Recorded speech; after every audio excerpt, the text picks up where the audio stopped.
Welcome everyone back to the Crimson 15 podcast. I'm your host, Crimson Sin. And 15 PCA? Native 454. Be sure to check us out over on Twitter at C15 Podcast. So we're up to episode 12 of She-Ra and the Princesses of Power, and after the much excellent episode 11, we get right back into the... This episode would have been just another 5 out of 10, right down the middle, but Swiftwind brings it down a whole point. It makes it a 4 out of 10, but he's such a terrible character. If this show needed anything, it wasn't another silly character. There's enough silliness. We didn't have to have this ridiculous horse. When we get to him, I'll talk more, but it just... I had to breathe. But if I would have done this review right after I watched it, it would have been another angry reaction video, not even a review. So I'm going to try... I think it's more important to review it instead of just yell at it. So we open up with the ending of... that episode 11 was so good. Adora's falling down that pit, and she's seeing like little vid screens of like her past memories and stuff, which is odd. Then she just wakes up in a room, and she's like, "Whoa! Did I fall? Did I die?" And then Grace Jones appears to her. Someone brought that on the comment section, and yes, Light Hope looks like Grace Jones. It's ridiculous. It's actually kind of funny now when I see her. That's all I can think about. But then other people, you guys in the comments are great. Like, you guys come up with like all these crazy cool ideas I didn't even think of. But another person was saying Adora's kind of a dummy. She's not the sharpest tool in the shed. She doesn't get things. She's kind of dumb. It's weird. I didn't really notice it before, but yeah, she doesn't she's not quick on her feet. She doesn't think of things. She's easily confused and frustrated. Yeah, kind of a dummy. I didn't notice it till now, but this episode, it really, really goes through. But she's talking to Light Hope, and, you know, she's explaining a lot of stuff to her, and she's just like, "Oh, you know, you just look weird." And then she's like, "Oh, I'll change my appearance." And then she looks like this kind of creepy little Ethiopian kid. And, no, not really, but it just kind of has then she's like, "Oh, no, not that." And then it keeps changing his appearance, and then she's getting all, like, scared, and she's yelling. Funny? Nah. That whole opening scene wasn't funny at all. We cut back to Bo and Glimmer, and Glimmer's like, "Oh, she should have been back by now. She should have learned everything she needed to learn. Come back and heal me so I can teleport." And they dial up the silly again, the big silly eyes, and Bo looks really short, and she's just walking around and complaining because that's what Glimmer does best. These guards look so cool. I love their armor. I wish the rest of the characters looked this cool. But one of the guards knocks on her door and tells her, "Oh, you have some things here to see you." "Don't you mean someone?" "No, something." Wouldn't you say, "Yeah, there's a freaking magical talking horse who wants to talk to you"? Why would you say something? But it's Swiftwind, and it kind of does like the sparkly hair thing, and then it talks. It has a very odd voice. Swiftwind sounds kind of like generic superhero guy, and it's just weird.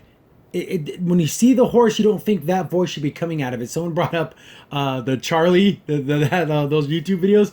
He kind of sounds like those guys. It's kind of ridiculous. We actually get kind of a cool pose where he's like, "And I'm Swiftwind," and he like unfurls his wings and everything. He looks pretty cool. And of course, they freak out because they're always yelling and screaming all the time. And the big eyes and the dots, it just looks really, really dumb. And then they're like, "Oh, our horse." And he's very mouthy. Swiftwind's like, "Oh, I'm nobody's horse. I'm my own horse." Like, oh, jeez, one of these guys. Swiftwind is a kind of a SJW Twitter type person. It's always like saying kind of these vaguely political things that are like, what the hell is this horse talking about? The underside of of Swiftwind's wings look really cool, so they had to make the top side completely pathetic. It almost looks like he's wearing like a sheet or a cape. There's literally no detail on these freaking the tops of his wings. Really dumb. He reveals that since he was created by She-Ra, he can always sense where she's at in Adora. So he's starting to feel that she's in danger. We need to go help her. And he's like, "Since you're part of her herd," which is kind of funny, you guys join me and we can go help you. And we need to go. And Bo's like, "Whoa, you don't have your teleporting powers, or anything. You're still, sick." And she's like, no, it doesn't matter. We need to go save a door because that's what we're going to go do. And she's like, oh, well, what about your mom? Well, we'll just sneak out. Didn't you just confide with your mother a couple episodes ago? Why would you betray that trust and just like sneak out?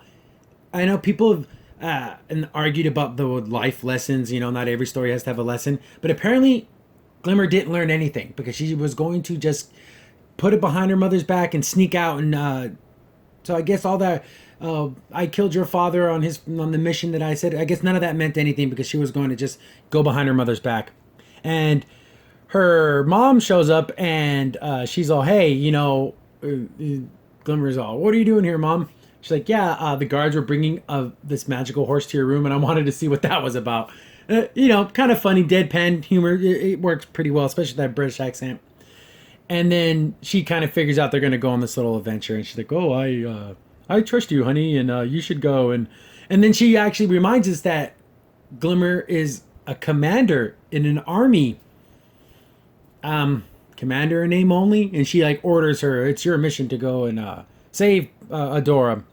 And then they all like salute and walk out of the room one at a time, and even the horse salutes. That made me smile a little bit. Then we get to not only is his voice irritating, the way he acts is irritating, then he comes in with this like kind of stupid political message. Comes back into the Queen. Yeah, I need to talk to you about releasing all the horses from your stables. Like, she's trying to say that they're slaves or something. What are we getting at? It's not funny. It's kind of dumb. Ugh. The stupid horse just ruins this episode. It was already just okay, and he just takes it down a whole point value just for Swiftwind. We cut back to Fright Zone, and we see Catra, and she's walking into like, I guess, Scorpia? Scissor Punch is working on helping Entraptra do her stuff. And I guess Entraptra dropped off a note saying, please come to the lab. But she didn't just go to her room. She like crawled through the air vents to do it. Because she's so weird and quirky. Then she's talking about all the things she found out using that disc and all the little things she's learning about it. And it's so exciting. She's talking really fast. And I brought this up before. Everything she says, if you were a fan of anime in the 90s, Tenchi Muyo was a series where there was a mad scientist type character named Washu. Even the voice, the canter, her actions literally are exactly like that character. So there's no way that this wasn't an inspiration. Even it's right down to, I might even leave a link so you can see how that character acted, and you can be like, oh yeah, this is beyond just inspiration. It's almost close to a ripoff. But she's going around and she's super excited and talking really fast and explaining everything. And then we get Bad Touch Catcher again. She's always like stroking her hair and like putting her fingers through it and everything, leaning up against her. It's so weird. If this was a male character, no one would be cool with this. Everyone would be like, whoa, he's being a little touchy-feely, and these are unwarranted advances. But since it's Catra and it's girl on girl, it's okay. It's not okay for anyone to do that. You shouldn't let people touch you if you don't want them to. And she's just, I don't know, it's just weird. Then, she's trying to explain everything about how, like, that the planet itself is like one big machine, like it's all connected. And she doesn't get it, and Catra's like, hey, why don't you explain it to me in a simple way? Because Catra just wants to make better weapons. She doesn't care about any of this other crap, just make my weapons more powerful. And she's like, Scissor Punch understands me. And she's like, no, she's not. She's just doodling in a notebook.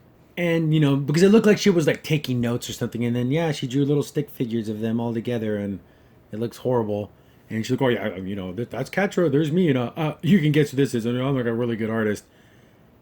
They're not laughing. The audience isn't laughing. Nobody's laughing. This isn't funny.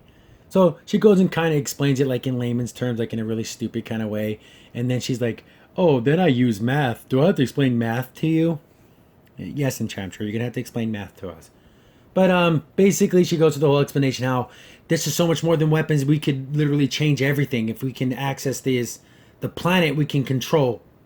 And she thinks she has theories, and then she gets like the whole frizzy hair thing because someone wants to hear her theories. Like in an anime when a character gets excited, like their hair actually kind of bobs up.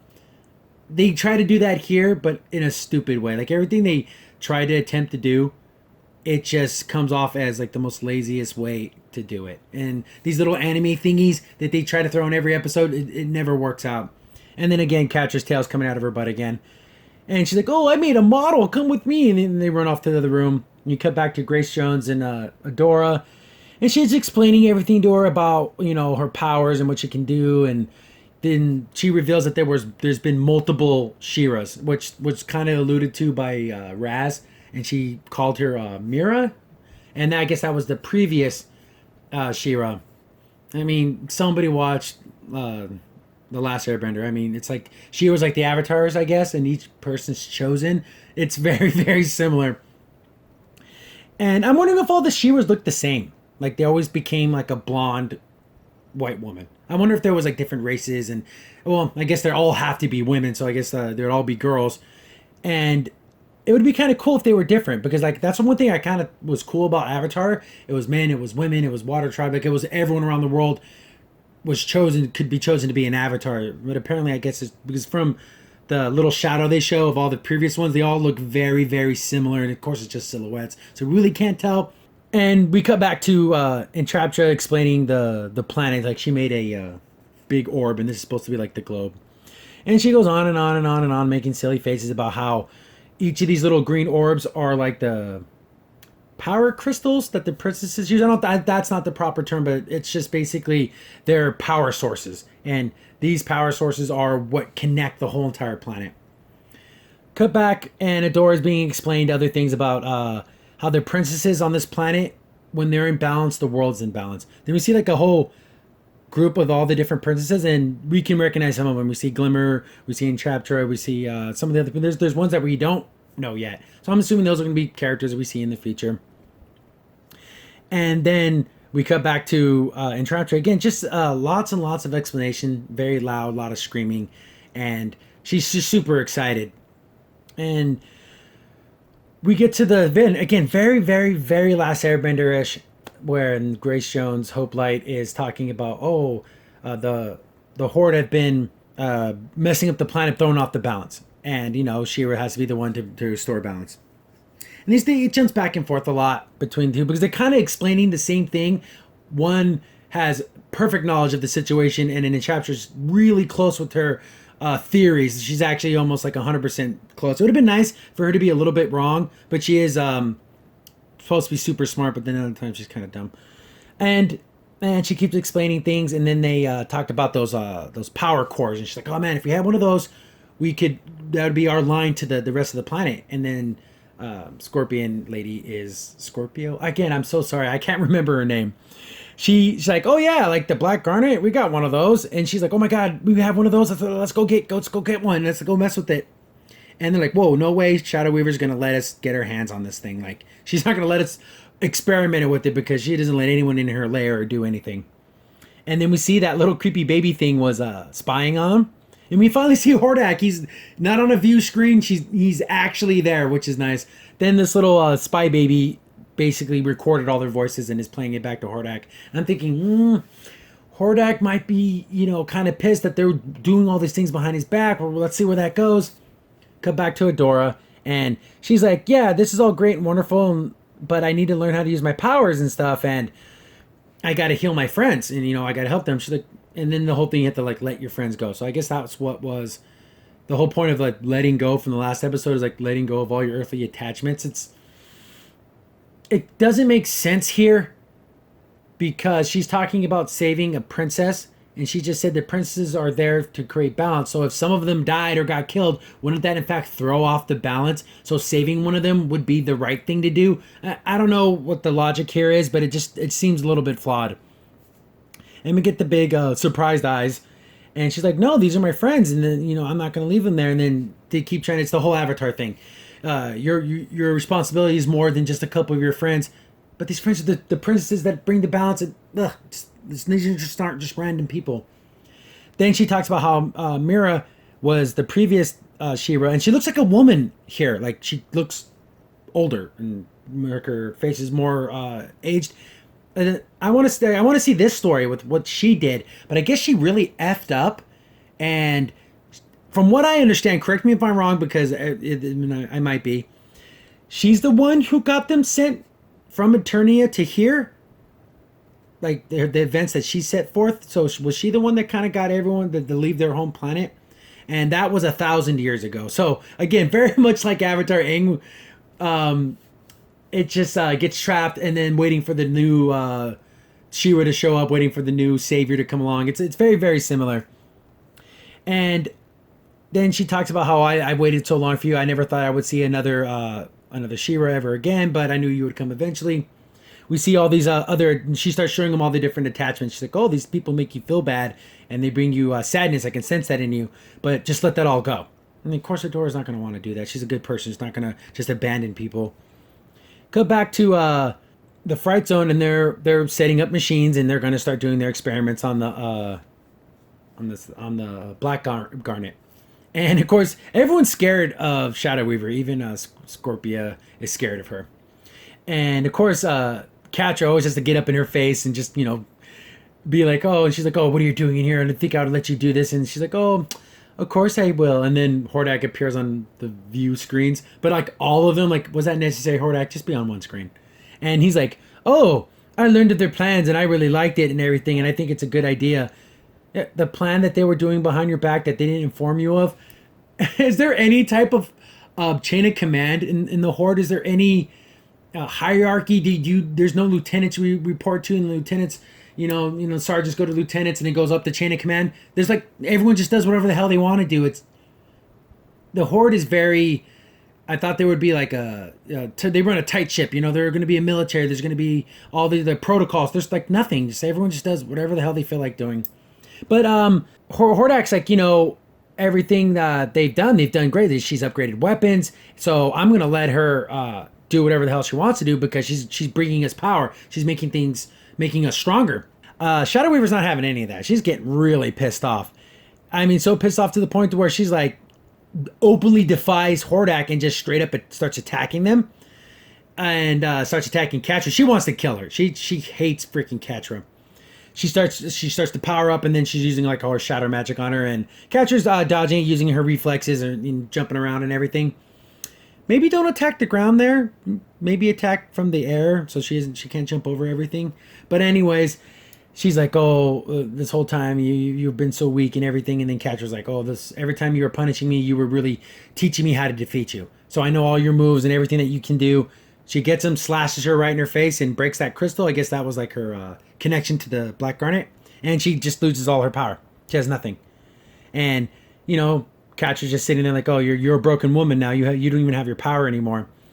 Her crystal completely shattered. She can't do any type of anything. So she has Scorpia just restrain her. You're done. You're gonna throw her in the brig, I guess. Then she gives Enchaptra the A-OK. Start working on this power up this crystal and see what it does. It starts powering up. Things are exploding. We have a huge power surge. A big beam of light comes out of the crystal. Kind of like the giant beam of light that was coming out of the place that Adora went to. They didn't give it a name, but so that was a blue light. This time it's a red light, red blackish light. So we know it's bad. Then we cut back to Feel Good Crew plus Horse, and the Horse doesn't ever shut up. It's always saying things and just being weird and catty, and it can sense Adora, so it has to lead the way. And a bunch of animals come running at him. It's kind of a pointless scene. And then, God, look at this. Look at the screenshot. It's awful. This is some of the worst art ever. Then they keep walking and just talking crap. And, oh, can you find Adora? Oh, I get sensor. And he's starting to sense the power, too, that crystal going off. So he's getting, Swiftwind's getting a little worried. Get back to Entraptra, and she's just in hog heaven. It's, the power keeps climbing. She's like, it's already gone past what she thought it was going to, and it just keeps going. So the power of these crystals it's going to be immense. And this is just one of them. If they had all of them connected, they could probably, I don't know, is the damn planet a transformer? Because it's all like machine underneath. And that's where we get Calvatron. But we get back to Bo and them, and he's like, oh, it's getting kind of cold. Well, maybe because you don't freaking wear all your clothes.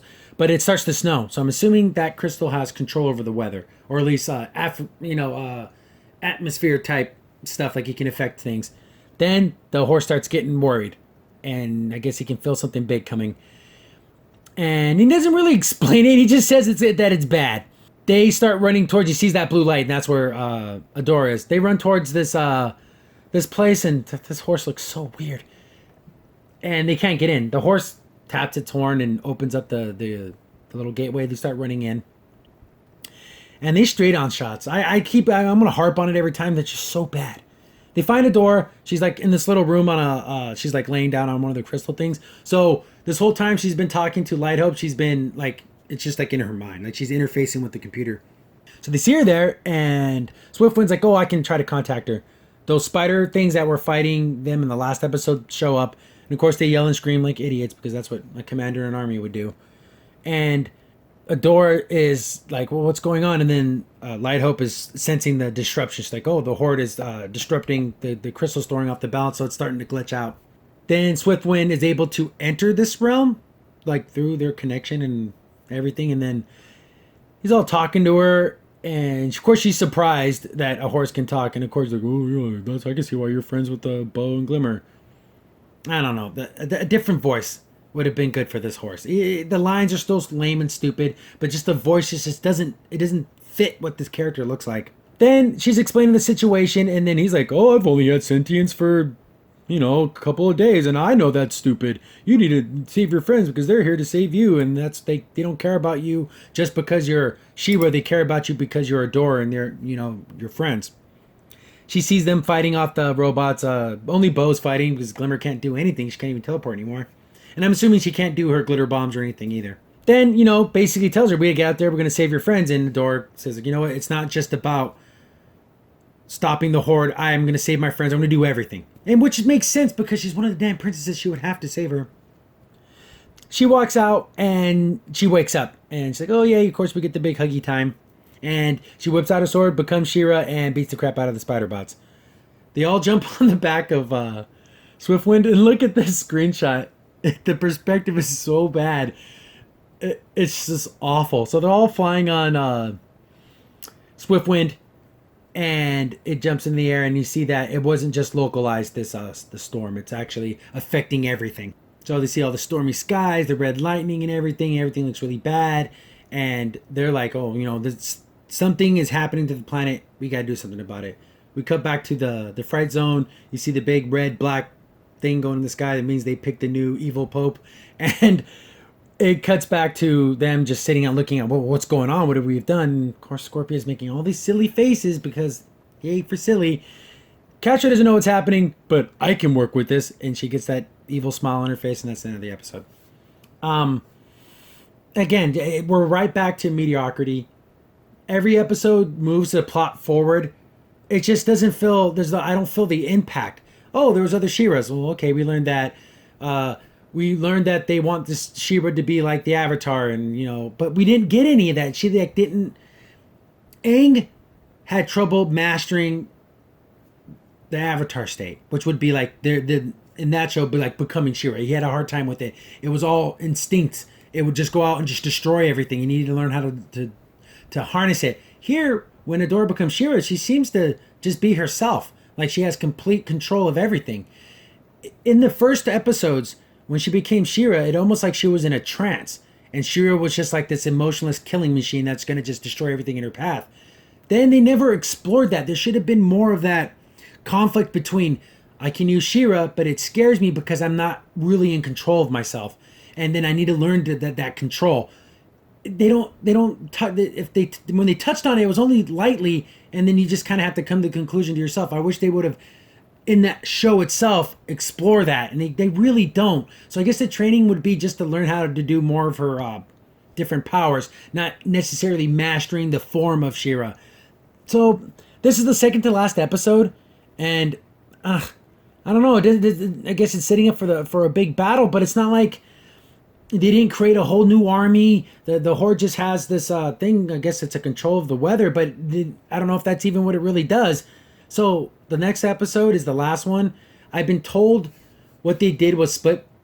They're going to call it season 2, but it's really just season 1 split into 2 parts. So 13 and 13 episodes, I think, because 26 seems to be a season. That's how it was for anime back in the day. But so yeah, we're going into the end, and we're walking in towards the end. Instead of it being like this exciting thing, it's just kind of okay, let's see how this works out.